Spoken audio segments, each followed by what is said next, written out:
Sand beneath your knees. Burning, an iron band encircles your throat, so constricting that each swallow feels like drowning. 12 other women share your chain, their presence measured only in ragged breathing, muffled weeping, whispered prayers in tongues you cannot recognize. A shadow falls across you, blocking the merciless sun for half a heartbeat. Then hands descend. Fingers pry your jaw apart, invade your mouth, press against teeth and gums with clinical detachment. You choke. He does not pause. Your tongue is examined for corruption, your eyes scrutinized like gemstones, your lips pulled back as though you were livestock awaiting judgment. Because that is precisely what you have become. 12 days earlier, you were someone's daughter, a chief's bloodline in the Sahel. 12 days ago, a mother's voice called your name each dawn. She lies cold now. You witnessed her final moments, kept moving only because steel at your back made the choice unambiguous: cease walking, join her in the dust. The Arabic language holds a word for what you are now, Jaria. The translation offered is slave girl, but this rendering is far too gentle, too sanitized. It conceals the truth. That your flesh has become currency, your future reduced to whatever desire a purchaser projects onto you, your past dissolved as though it never existed.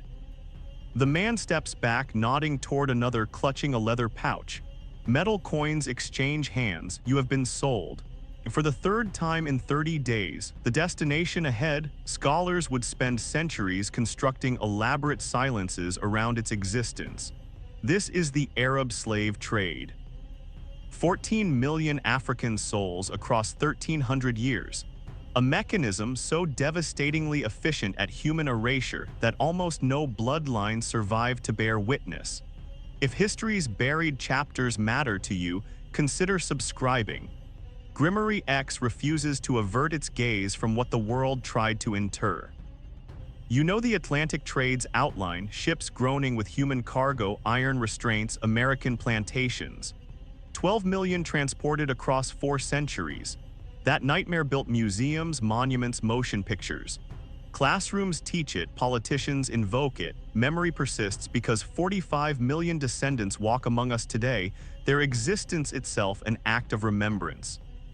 But another trade existed. Older, more enduring, and by certain measures even more vast. The Arab slave trade ignited in the 7th century, following Islam's rise and the Arab conquest sweeping across North Africa. It persisted until the 20th century's doorstep. Saudi Arabia formally abolished slavery in 1962. Mauritania in 1981. These are not ancient dates shrouded in myth. These are years your grandparents lived through. People breathe today who were born into societies where this commerce operated under legal protection. Between 650 AD and 1900 AD, somewhere between 14 and 17 million Africans were severed from their homelands, transported to the Middle East, North Africa, the Arabian Peninsula.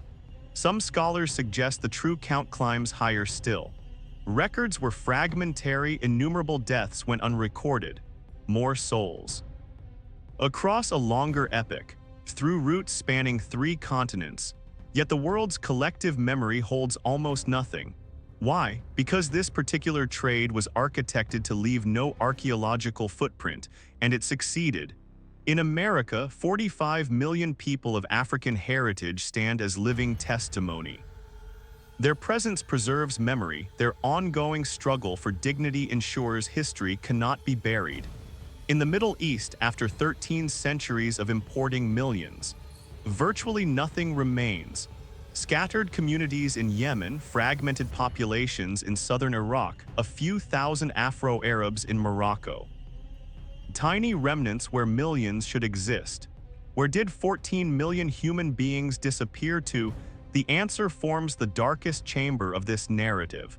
The men were castrated. This is not speculation or inflammatory exaggeration.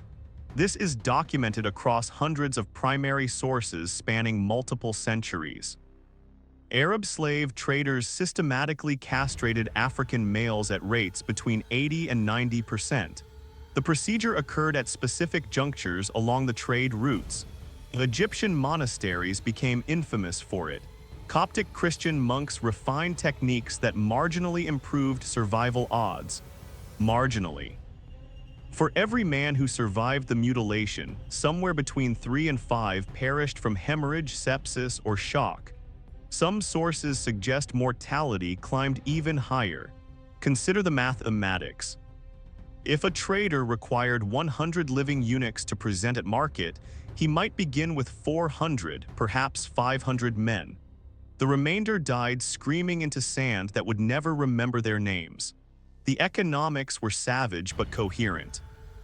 Castrated slaves could not reproduce, could not forge families, could not establish communities that might accumulate strength enough to resist, could not leave descendants who might someday demand liberty. They labored, aged, expired, and were replaced with fresh captives from the next raid, generation after generation. 13 centuries of systematic erasure. But the women served an entirely different function. They were kept whole, kept fertile, kept specifically for what their bodies could produce. What befell them is a story historical records communicate only through careful euphemism, through silences between sentences, through details writers of that era deemed too indelicate for direct description. The machine demanded constant feeding. Arab merchants were not raiders themselves. They were businessmen operating sophisticated commercial networks spanning continents. They did not personally assault villages. Instead, they constructed economic systems that incentivized Africans to capture and commodify one another. Firearms flowed into the continent. European weapons traded through Arab intermediaries. Textiles, luxury goods, salt, precious in sub-Saharan regions, and in exchange, human beings. The Kingdom of Dahomey, present-day Benin, became a major supplier. The kingdom's economy grew dependent on annual slave raids against neighboring peoples. The Sultanate of Zanzibar controlled East African routes. The Funj Sultanate of Sudan dominated the Nile corridor. Various Tuareg groups commanded trans-Saharan pathways. African kingdoms waged war upon their neighbors not for territory, but for human merchandise. Captured survivors were marched to collection points sold to Arab traders. The cycle fed itself perpetually. More weapons meant more successful raids, more raids meant more captives meant greater purchasing power meant more weapons. A machine fueled by human misery, growing stronger with every life it devoured. Villages were attacked at first light when resistance was most fragile. Warriors encircled settlements while inhabitants slept. The assault came sudden and overwhelming. Men who resisted were executed immediately. Men who surrendered were evaluated on sight, age, health, strength. Young, robust men were separated for castration and sale. Older men lacking market value were frequently killed where they stood, but the women. They faced entirely different calculations. Traders examined them with specific criteria in mind. Age mattered enormously. Girls too young required years of feeding before becoming profitable. Women too old possessed diminished value. The ideal range hovered around 13 to 25 years. Old enough to survive the brutal journey ahead, young enough for decades of exploitation. Physical appearance affected pricing dramatically. Arab markets maintained specific preferences that experienced traders understood intimately. Certain body types, certain features. Different markets favored different characteristics. Ethiopian women commanded premium prices across nearly all markets. Their features were considered particularly desirable, might sell for double or triple what women from other regions brought. Women meeting desirable criteria were separated immediately, received marginally better treatment during transport, not from compassion, never from compassion. Damaged merchandise fetched lower prices. Protecting the investment made economic sense. Family separation happened at capture sites or collection points. Mothers torn from children, husbands from wives, sisters from brothers. Bonds forged across lifetimes severed in moments with no possibility of reunion. European explorers and missionaries who witnessed these separations left accounts describing scenes of incomprehensible grief. The screaming, the desperate clinging, as families struggled to hold each other for a few more heartbeats. The final moments of contact before chains were yanked taut, and people who had loved each other their entire lives were dragged in opposite directions, never to meet again, never to learn each other's fates. One missionary recorded that the sounds haunted his dreams for years afterward, that he could still hear mothers calling for their children decades later, that regardless of distance traveled or time elapsed, those screams pursued him. Those screams echoed across Africa for 1,300 years. And almost no one in the outside world heard them. Then came the Sahara. The trans-Saharan routes were journeys measured not in distance but in death. Imagine the span from New York to Denver. Now picture walking it in chains with almost no water, beneath a sun that kills. From collection points in sub-Saharan Africa to the great markets of North Africa, Tripoli, Tunis, Cairo, Marrakesh. Caravans traversed distances exceeding 1,500 miles, some routes stretched beyond 2,000. The journey consumed 2 to 3 months under optimal conditions. Conditions were never optimal. The Sahara is Earth's largest hot desert. Daytime temperatures regularly surpass 120 degrees Fahrenheit. The sand becomes so scorching it blisters skin on contact. Shade does not exist for hundreds of miles. Then night descends and temperature plummets. The same desert that broiled you during daylight can drop below freezing after dark. The temperature swing alone claimed countless lives. Water was the most precious resource, and it was rationed with brutal calculation. Camels required water to survive. Camels were expensive, essential for transporting goods. Slaves were cheaper than camels, replaceable. So slaves received whatever water remained after the animals drank. Lips cracking until they bled, tongues swelling, the maddening knowledge that nothing existed to drink and hundreds of miles of burning sand still stretched ahead. Food was minimal, dried dates, occasionally meat. Enough calories to keep legs moving, never enough to maintain health across months of walking. The mortality rates were catastrophic. Historians estimate 20 to 30% of slaves perished during Saharan crossings. Some caravans lost half their human cargo. Accounts exist of caravans arriving with losses exceeding 60%. Those who collapsed were abandoned where they fell. Stopping to bury bodies would slow the caravan. Stopping to assist the dying might mean losing the living. The economics did not support compassion. People were left alive, too weak to walk further, sitting in sand as the caravan moved on, waiting to die, so the routes became marked by bones. Heinrich Barth, a German explorer crossing the Sahara in the 1850s, documented what he witnessed. The road was literally strewn with human skeletons. In some valleys, bones were so numerous one could hardly avoid stepping on them. Skulls bleached white by the sun, rib cages half buried in drifting sand. These were not ancient remains. They were recent, fresh additions to trails that had been accumulating bodies for over 1,000 years. René Caillier documented similar horrors on Western routes, described valleys that appeared white from a distance. Not from sand, but from accumulated bones. Gustave Nachtigall wrote of passing through regions where skulls and bones gave the sand an almost pavement-like quality underfoot. Hundreds of thousands of people, perhaps millions over 13 centuries. Their remains scattered across the world's largest desert, marking the paths that swallowed them. Silent testimony to a trade the world chose to ignore. For the women who survived, who somehow endured the heat and cold and thirst and starvation, arrival at a North African port meant only that the immediate dying had ceased. But survival came at a cost. Many arrived broken in ways that did not manifest on the surface. Their bodies had completed the journey. Their spirits had not. Their ordeal was not finished. It was transforming into something else. The slave markets of the Arab world were ancient institutions. refined across centuries into operations of terrifying efficiency.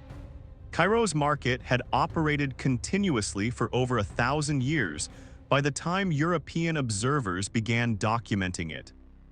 Generation after generation of traders had perfected the practices, the pricing, the techniques of evaluation. Buyers arrived from across the Islamic world and beyond, Ottoman nobles from Constantinople, Persian merchants from Isfahan, wealthy Arabs from Damascus and Baghdad, traders from the Gulf states seeking domestic servants. Even European buyers, despite official prohibitions, found methods to participate. The markets were organized by category: common laborers in one section, skilled workers in another, domestic servants in a third, and behind screens in the most exclusive areas, the women intended for private sale. The examination process was systematic and thorough. Teeth first, dental health indicated age and condition. Experienced buyers could estimate remaining years of useful life from teeth alone. Then skin examined for disease, scars, imperfections. Hair checked for texture and length, then the rest. Buyers paying premium prices demanded thorough evaluation. The examinations were intimate, invasive, conducted with the detachment a butcher might display when evaluating livestock. European travelers left accounts so graphic their publishers often censored them. One British observer in the 1830s wrote that the women were made to walk, to turn, to display themselves in ways that could not be described in polite company. The buyers examined them as a horseman examines a mare, with identical cold calculation and complete absence of human feeling. Prices varied based on origin, appearance, intended use. Common women sold for modest sums. Women with desirable features brought significantly more. Young virgins from preferred backgrounds could sell for the equivalent of several years' wages. The highest prices were paid privately by agents representing the wealthiest households. Zanzibar became the largest slave market in the Indian Ocean world. At its peak, 50,000 slaves passed through annually. The island's entire economy revolved around human merchandise. David Livingstone witnessed the trade firsthand. His accounts helped galvanize British abolition efforts. What he saw altered him forever. He wrote that to overdraw its evils was simply impossible. The subject did not admit of exaggeration. The sights he had seen were so revolting he always strove to drive them from memory. The market operated openly until 1873, when British pressure finally forced its closure. The Sultan signed a treaty, the auctions officially ended, but the trade continued underground for decades afterward. Ships sailed at night, transactions happened in hidden locations. The demand was too strong, the profits too substantial. Where demand exists, supply discovers a pathway. Where did these women go after being sold? The answer depended entirely on who purchased them, and for what purpose. The wealthiest buyers were constructing harems. Ottoman sultans maintained harems with hundreds of women, sometimes thousands. The imperial harem at Topkapi Palace in Constantinople held up to 2,000 women at various points in history. Lesser nobles and provincial governors kept smaller collections proportional to their wealth. Even moderately prosperous merchants might own several women for domestic and personal purposes. The harem was more complex than contemporary usage suggests. It was not merely about physical gratification, it was a political institution where women competed for favor. Bearing a son to a powerful man could mean everything. The mother of a future sultan wielded enormous power. So women schemed, formed alliances, undermined rivals. Poison was common. Political maneuvering, as sophisticated as anything in the formal court, transpired behind harem walls. For a captured African woman, entering a harem meant systematic erasure of everything she had been. She received a new name. Her language was forbidden. Her religion was replaced. Her past was destroyed and rebuilt. Trainers taught her new customs, behaviors, expectations, how to walk, how to serve, what was permitted and punished.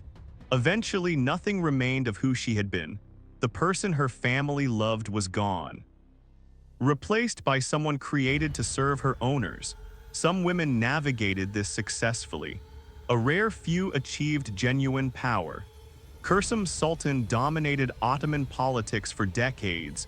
She began life as a slave girl captured from a small Greek village.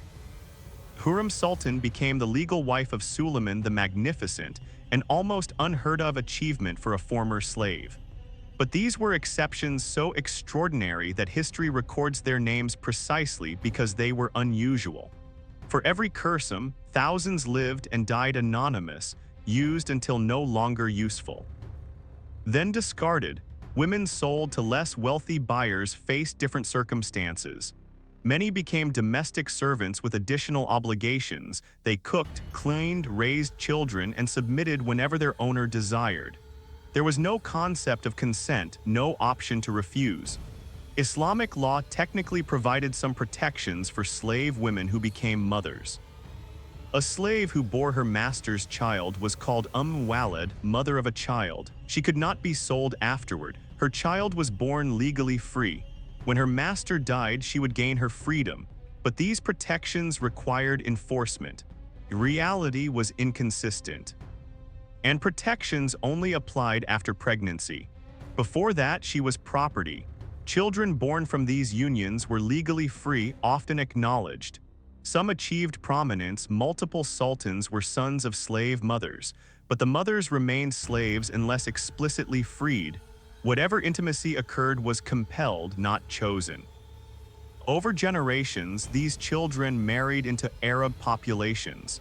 Their features blended, their African heritage diluted with each new generation until it became invisible, until it vanished completely. This was the final erasure, not just of individuals, but of their descendants. Not just of lives, but of any evidence those lives had ever existed. The Arab slave trade did not end with dramatic abolition. There was no Emancipation Proclamation, no civil war fought over it, no moment when the world rose up and declared it finished. Instead, it faded.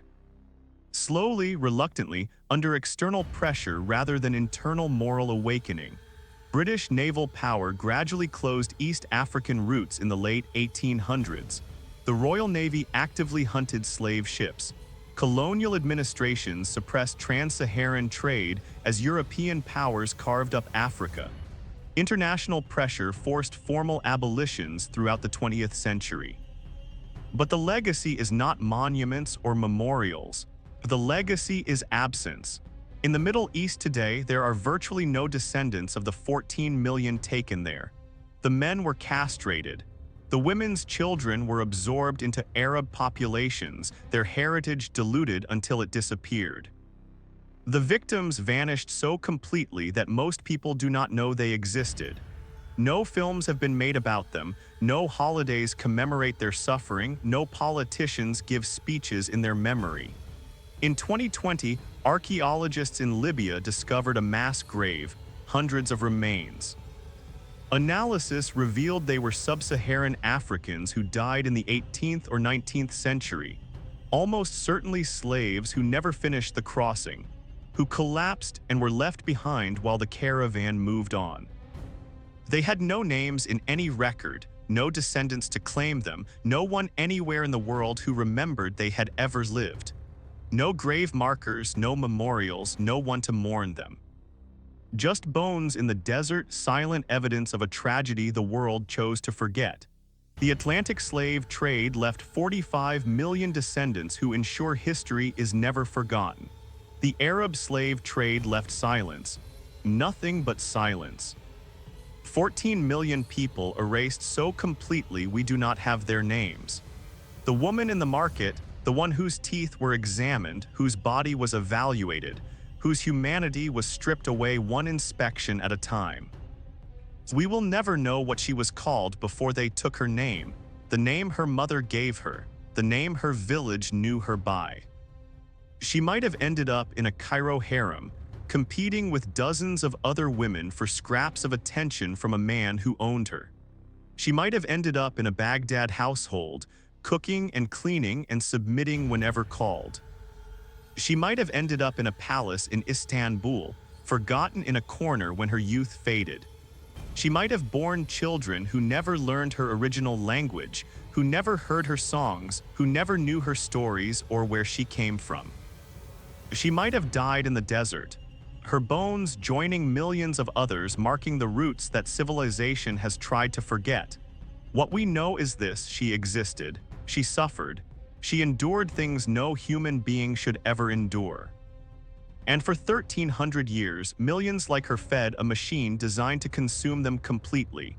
The Atlantic slave trade has monuments, museums, memorials, days of remembrance. This history has sand covering bones that no one will ever identify. Remember her. Not as a number, not as a statistic. Remember her as someone's daughter, someone who laughed once, someone who had a name before they erased it. That is the only memorial these 14 million will ever receive. This is Grimoryx. We do not sanitize history. We show you what actually happened. If this story mattered to you, leave a like, subscribe if you have not already, and tell us in the comments, what other buried history should we uncover next?